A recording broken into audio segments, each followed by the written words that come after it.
রাজবাড়ীর পাংশায় এক নারীকে চলন্ত মাইক্রোবাসে তুলে নিয়ে সংঘবদ্ধ ধর্ষণের ঘটনা ঘটেছে। এই ঘটনায় ভুক্তভোগী নারী বাদী হয়ে ৩ জনকে আসামি করে পাংশা মডেল থানায় একটি অভিযোগ দায়ের করেছেন। ইতিমধ্যে একজনকে গ্রেফতার করেছে পুলিশ।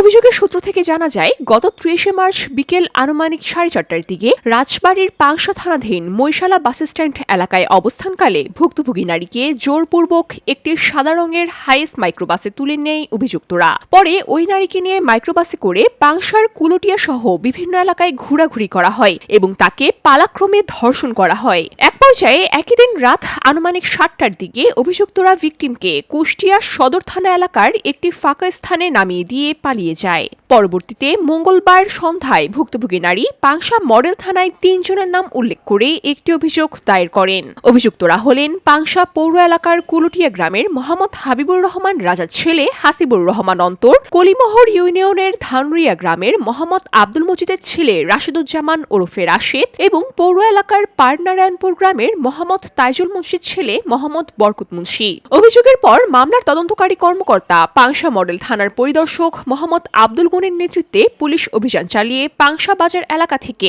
মামলার ২ নম্বর আসামি রাশিদুজ্জামান ওরফে রাশেদকে গ্রেফতার করে। পুলিশ জানায়, এই ঘটনায় ভিকটিমের দায়ের করা এজাহারের ভিত্তিতে পাংশা মডেল থানায় মামলা রুজু করা হয়েছে। পাংশা মডেল থানার ভারপ্রাপ্ত কর্মকর্তা মোহাম্মদ মাইনুল ইসলাম জানান, ভিকটিমকে ডাক্তারি পরীক্ষা সহ প্রয়োজনীয় আনুষঙ্গিক কার্যক্রম প্রক্রিয়াধীন রয়েছে। গ্রেফতারকৃত আসামিকে বিজ্ঞ আদালতে প্রেরণ করা হয়েছে। এছাড়াও মামলার তদন্ত এবং বাকি আসামিদেরকে গ্রেফতারে অভিযান অব্যাহত রয়েছে।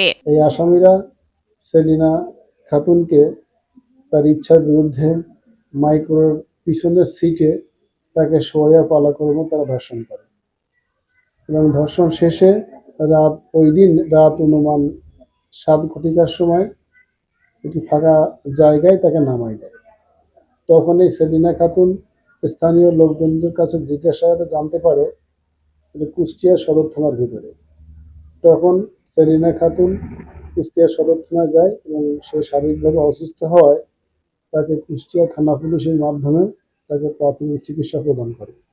চিকিৎসা প্রদান শেষে সে সামান্য সুস্থ হয়ে গতকাল আমাদের থানায় আসছে।